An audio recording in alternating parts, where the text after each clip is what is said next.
relationship advice. Updated. My 21 male girlfriend, 20 female, was violated while in the process of cheating on me. I don't know what to do from here. Original post. I've been sitting here for like 15 minutes trying to figure out how to start this. My head is completely spinning, my thoughts are just all over the place. I guess with the backstory, I've been dating Sarah, not using real names, for just under 2 years now. She has a close friend John, who she's known since she was a child. I never liked him. He was always a little creepy, blatantly flirted with Sarah for the entirety of our relationship, and made occasional passes that I was not comfortable with. So, cut to like 2 weeks back, Sarah and I were invited to a gathering/party by a mutual friend. I had a workshop for work that night so I couldn't attend, and with current circumstances, I was never inclined to go anyways. I didn't want Sarah to go either, but she was very adamant, and I guess I just didn't want an argument so I said fine. We ended up running into John later that day and he mentioned the same party, and asked us if we had been invited as well. My girlfriend told him she was going but I wasn't, and he got this weird smile on his face and said something along the lines of, "If you're going, I guess I have to go." Just something about his smile and way he said it, really rubbed me the wrong way. Plus, I didn't want to be possessive, but the idea of the both of them together all night at a party, did not sit with me well. After we got back to our apartment, I told her, a bit more firmly this time, that I'm not comfortable with her going to the party, especially with him there. She told me I was overreacting and shut down the conversation at that. I'm sure most of you can figure out where this is going. I went to the workshop and she went to the party. It got to be like 2 a.m. and she hadn't gotten home, nor was answering my calls. Naturally, I was incredibly worried. About an hour later, one of her friends called me and told me was found unconscious at the party and driven to the hospital. She was violated by John. After spending 2 days including that night at the hospital and talking with police, I took her home. She told me John spiked her, and dragged her upstairs where it happened in one of the bedrooms. House the party was at is very large. She was an absolute mess, she didn't want to go outside, she wasn't eating, had terrible nightmares. I did everything I could to comfort her through this process. I was devastated for her and hated to see her like this, and I know this makes me sound like a terrible person. I don't blame her for John forcing her, but I couldn't get the fact I tried more than once to dissuade her from going to the party, and specifically saying her being with John makes me uncomfortable, out of my head. I feel I could have done more to protect her, and she should have listened to how I felt. Important side note, turns out John is a literal living garbage. After her ordeal, we both felt it was best to get justice. There were substances in her system, and all the physical indications of force. We immediately filed a restraining order and the police opened an investigation. Within the span on a week after news had gotten around, 2 other girls came forward with similar encounter with John, so the guy is basically a serial offender. Cut to now, my girlfriend is still in no better shape than she was 2 weeks ago. She gets panic attacks out of nowhere, she's lost like 15 pounds and absolutely refuses to leave our apartment, even to seek therapy. I was committed to taking care of her and being there for her, but I got a call from one of my close friends Sam this morning. It was a long conversation, but it basically boiled down to him, as well as many others at the party that night, saw Sarah flirting with John the entire beginning of the party. According to him and people he had been talking to, she was at the very least matching if not being the initiator in these exchanges with John. He also recounts that she wasn't blackout drunk or seemingly that out of it, and worst of all, many saw her holding John's hand taking John upstairs. At this point I feel like I want to vomit. He told me he wanted the situation to cool down a bit before telling me, and was going to tell me after the party what happened, but with her being taken to the hospital under the circumstances, he didn't feel it was the right time. I decided to not assume anything and asked her about the specifics about what happened that night. She tried to tell me the same thing, that she was spiked and dragged to a bedroom. But when I told her what Sam had told me, the color completely drained from her face. She started to panic and I did my best to calm her down, but it was at least 30 minutes before she could catch her breath to speak. She was sobbing, but she was coherent enough to understand, and basically confessed to cheating on me. She said she was drunk, and hadn't been out for so long she wanted some adventure. She admitted she was the one that took John to the bedroom, and wasn't dragged there against her will. She kept apologizing and saying it was a terrible mistake, and that nothing else was a lie. He did force her. I believe the last part. As far as I can understand now, it was when they were in the bedroom fooling around when he slipped something into her or something like that, then he forced himself on her. I don't know what to do anymore. She was violated, but to me, everything before that was her still intending to cheat and actively cheating on me. I am devastated and I don't even want to look at her right now. I left the apartment and am currently at Sam's house. I don't know anything anymore. She lost her job to COVID, I pay rent for the apartment where her name isn't on the lease, and groceries. She's become completely emotionally dependent on me the past few weeks. If I do break up with her, she would have nowhere to go, and as much as I resent her, I don't want something terrible happening to her. Please help, I need advice, don't know what to do. Edit. There's been a lot of responses in a short time, so I thought it would be best to address some things here. First off, I've been made aware that 2 posts of somewhat similar situations have to posted to this sub in the past 2 weeks or so. I don't know what I could post here to prove this is true without exposing my privacy. So I'm sorry, but all I can do is give you my word. I'm just here looking for advice. I don't think this is something someone should be fantasizing for a karma farm, it's completely upended my life. Second thing is people questioning Sarah's account of the events. I didn't include every detail because I'm just trying to get my thoughts out, but her story matches the other 2 women who came forward in terms of the pattern of John's behavior. The 2 other women were also initially in a consensual environment before he spiked them and violated them. From what they've said and posted, a large part of the reason they didn't come forward was because it started as consensual, and they thought that would make them not be believed. I also didn't want to get too graphic, but the nature of Sarah's ordeal was very violent, and not something most anybody would consent to. So that may be why he spikes them first as well. She had and still has traces of large bruises around her neck and other parts of her body, as well as scratches and gashes. I don't really doubt at all she was indeed attacked. The substance found in her system was caffeine. While Sarah did enjoy partying, she never did anything harder than grass. Third, Sarah has been living abroad for school since starting college. Her parents have been made aware of the situation, but coming from a very religious background, while concerned for her well-being, aren't exactly being supportive, nor have put in the effort to come see her. She never had many close friends for as long as I've known her other than John. I don't know where she would go if I told her she can't stay at my apartment. Now for the top advice before reading the update. Wow, I think you need to step away from this relationship. At the very least she did lie and cheat on you. No matter how it ended, she did lie and cheat.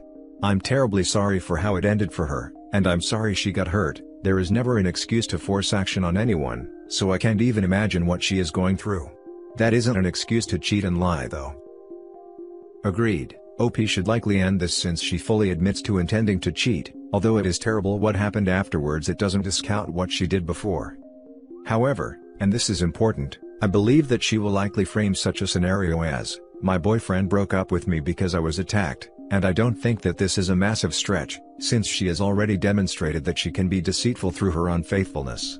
In which case OP had better be prepared to be seen as the bad guy in the aftermath, as people will also likely side with her over him, all conjecture though. Probably going to be unpopular, but I'd say break up with her. What happened to her was horrible, but you shouldn't date a cheater. Rather than dating her, maybe stay by her side as a friend, get her into therapy if she isn't already. But yeah, that's not a good relationship to keep going forward. Not that unpopular apparently. Break up, even though she was forced, she still cheated on you and lied about it. She probably has friends or family she can stay with and depend 100% on. That is not your job and it may lead to more resentment. Not to mention how she worded the lie. Not to overshadow the fact that in the end, she was attacked, but that definitely would have done something to you mentally, picturing your girlfriend unconscious and dragged upstairs, when really, she was holding his hand and guiding him upstairs. To think she would stretch a lie that far to cover up her cheating, really doesn't sit right. And now for the update.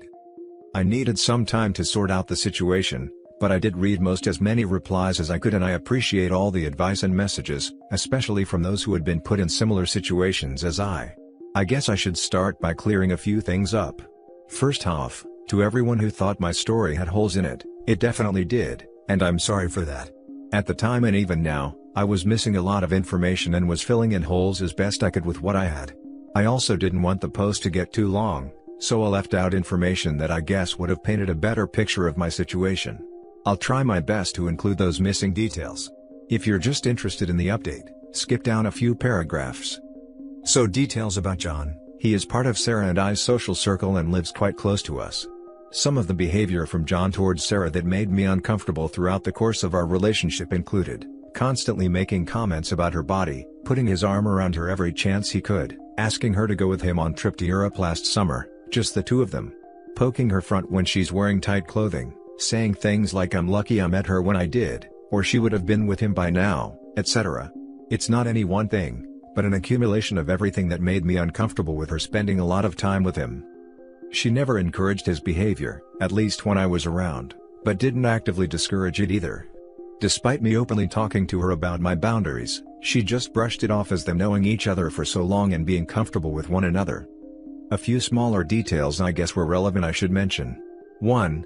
We are not in the US. COVID, while still obviously an issue in our country, our area is relatively COVID-free, and everyone going to the party Sarah went to were part of our larger social circle. It was at a large condo a friend of ours was renting for the summer. It was not some open invite party with 100+ people. Still dumb, I know, there were 30-ish, maybe 40 people there, so in hindsight, yeah, no one should have been at the party to begin with. Lastly, clearing up both Sarah and I's financial situation. I am lucky enough to have my parents paying for my tuition whatever scholarships didn't cover, so I can focus my resources on just day-to-day living costs like rent, groceries, etc. Sarah on the other hand was pretty much thrown to the wolves after finishing high school. Her parents, like I stated in my edit, are very religious and very controlling, so they told Sarah they were only going to pay for her schooling if she went to a local college. She refused and came to my school. She lived in residency for her first 2 years, which was covered by financial aid. I got my apartment about a year ago, and with COVID and her not wanting to go back home, we decided it would be best if she moved in with me. Her finances are basically completely tied up on tuition and student loans, so I offered to keep paying full rent despite her living with me full time. Actual update: oh boy, I wish I could say things have gotten more clear in the past week, but honestly it's been a total clusterfuck, and it's only gotten worse. I spent a few days at Sam's, reaching out to friends trying to get a clearer picture of what happened that night, before going back to talk to Sarah. I got told same story multiple times, that she was the one who started flirting with John and led him upstairs. I should say right now, in my first conversation with Sarah confronting her, she didn't explicitly say she had intended to sleep with him that night, she just confirmed she took him upstairs. She was basically having panic attack throughout the entire conversation, so I had a hard time pushing for clarity. So by this point in my heart, I was trying to find any excuse at all for her to save our relationship, but my mind was telling me that the relationship was over, at least for the time being.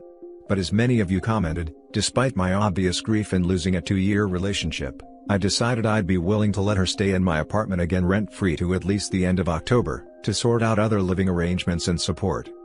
I called her about 3 days after staying at Sam's, and told her I'm willing to listen to her side of the story, but I need the complete truth about everything, and she agreed. So I went back to my apartment later that evening. We sat down and I asked her about what really happened that night. She started crying right away, but not panicking, and told she had to tell me something about herself. Sarah has always been into the partying scene more than me. I've never really been comfortable around illicit substances and that environment in general, but I went with her anyways about once a month or so. Her on the other hand, would have girls' nights out, and parties pretty much every weekend. Right at the beginning of our relationship I told her I'm not really comfortable being with someone that isn't involved with hard DUs. My brother has a history of addiction, and I've seen what it can do to somebody and the people around them. She told me that's fine since she only drinks and smokes grass occasionally. Well, it turns out for about a year now, she started doing harder stuff at parties when I'm not there, and her girls' nights were often just her and some from our social circle, John included, going to a friend's apartment to do shrooms. I was shocked to say the least, and I didn't even know what to think in that moment. I just tried to ask her more about what happened on the night she was taken advantage of, and if she was intending on cheating on me that night. She comes clean and tells me she did lead John upstairs, but swears she wasn't trying to sleep with him, but wanted D's. He told her it was coke, but obviously it was not since only fentanyl and alcohol showed up in her system at the hospital. She told me he immediately started coming onto her, but she tried to fight him off, but eventually she was too out of it to fight back. After consoling her for a while, I asked her what her relationship with John was really like before, and if they did anything together before what happened that night. She admitted that they made out a few times before around Christmas last year, but promised it didn't go any further than that. She was begging me to forgive her, and that she needs me in her life. That she just was in a rebellious phase, because of her upbringing. I didn't know what to believe anymore, and still don't, to be honest. I just was completely overwhelmed by everything. So I told her I needed to clear my head and left again. Sam was nice enough to let me stay at his place again. I talked to some of my friends she said she was doing substances with, and they confirmed. I was pretty upset at them for hiding it from me, but they told me she basically forced them to keep it a secret from me. It feels like so much of my relationship was a lie. She wasn't the person I thought she was, and she lied constantly for who knows how long. At this point, my mind is basically made up, so I call her and told her it's over, but she can stay at my apartment till the end of October, but only if she finds a therapist and gets help during that time. She basically lost it during the call, but my mind was made up, so I just said I'll be staying at Sam's for a while and hung up. I wish that was the last of the crap that happened, but literally a day after that I start getting spammed with hate messages and calls from friends, relatives, and people I don't even know. Turns out she's posted all over social media about how I was breaking up with her because she was violated, and was kicking her out with nowhere to go in these COVID times. She also wrote that I've been emotionally mistreating her after her incident, victim blaming her, and stopping her from getting a therapist. I'm completely lost. I'm furious, heartbroken, I can't even describe all the emotions I felt. I called her again that night, and told her she has 2 weeks to move out now, and I don't want to hear from her again. I had to spend the past week playing damage control, trying to clear my name on social media, calling friends and family. I was ostracized by co-workers, though luckily my boss was on my side. I was getting doxxed, death threats, my life basically fell apart. Sam, thank God, was completely understanding through all of this, and said I could stay at his place until Sarah moved out. She's moving out on Friday, but I don't want to go back to that apartment anymore. I've had to cut out friends. My reputation is now in the dumps. I lost the first and only person I've ever loved. I don't know anymore. I low-key want to die, but I'll find a therapist sooner or later. I just feel numb to everything. I don't even know if I'm right or wrong in this situation anymore. I hope I haven't rambled on too much. I know this post is really long, but thank you really for everyone who showed support in the last post, it meant a lot. Edit. Someone's comment made me realize she was still lying to me, the second time I talked to her. She changed her story about what she was spiked with, and I didn't even realize. I was not told by the hospital what she had in her system, and I'm not very knowledgeable on these substances in general. All that information I had came from Sarah. I don't even know if she was spiked against her will at all at this point. God, I'm doubting everything now. This is not the person I thought she was. I don't even care, she's out of my life now. Now for the closing comments. Yo man, this whole situation is messed up. But right now, you gotta worry about yourself and not the friends, the apartment, or even her. I know it sounds dumb, but those kinds of thoughts can turn south really quickly. Do you have a friend you can maybe crash with for a few days, or someone you can sit down and talk to? If not, feel free to reach out to me, man, even if you just want to shoot the stuff, but no one should be alone after going through something like this. Thanks, man. I have a good friend I can stay with for the time being. I really appreciate the offer. I'm still trying to put pieces back together at the moment. I'll reach out if I need to. Dude, not to be callous, but you have bigger fish to fry. She publicly claimed you mistreated her. That can go south pretty quickly. You need to consult an attorney about combating the claims she's made against you, because those could lead to criminal charges. Generally speaking, a cease and desist letter from a lawyer should be enough to get her to take things off of social media and revoke the claims. Best of luck. Holy smokes. While reading this, I actually thought this girl you loved is human garbage, but felt a little bad, because maybe she really was truthful. But nope, you reject her and boom, she goes nuts. I'm sorry, my man, nobody should have to endure what you're going through. I wish you the best of luck. I hope you can get over all of this someday. On a side note, the friends she did these with uncovered her. You said they were your friends as well? They are not. Consider contacting an attorney to get them to send her a cease and desist letter, because what she's doing is libel, especially the claims of emotional mistreatment. It may not miraculously recover your reputation, but it should at least stop her from saying anything else for fear of getting sued. If you have a friend you trust, get them to go stay at your apartment until Sarah leaves, because it isn't at all unlikely that she'll destroy things if left there unsupervised, if she hasn't already. No matter what though, don't go stay yourself if no one else goes with you. Never be alone with her again because she will likely claim you have worse. If you do have to communicate with her, only do so via text or email, or some other written form. If voice is the only possible way, Then put an app on your phone that records phone calls, if single-party consent is legal in your area. It's hard to recognize now, but any of your friends who believed her lies and cut you off, were never really your friends, and you'll be better off without them. Hang out with Sam more often, build a new friend group, sue her to oblivion if she damages your property or apartment. He could, and maybe should, sue her for defamation of character too. And that's it for this video guys. If you have thoughts to share, leave a comment below. Don't forget to hit like and subscribe if you like this content. I'll catch you in the next one. Good day everyone.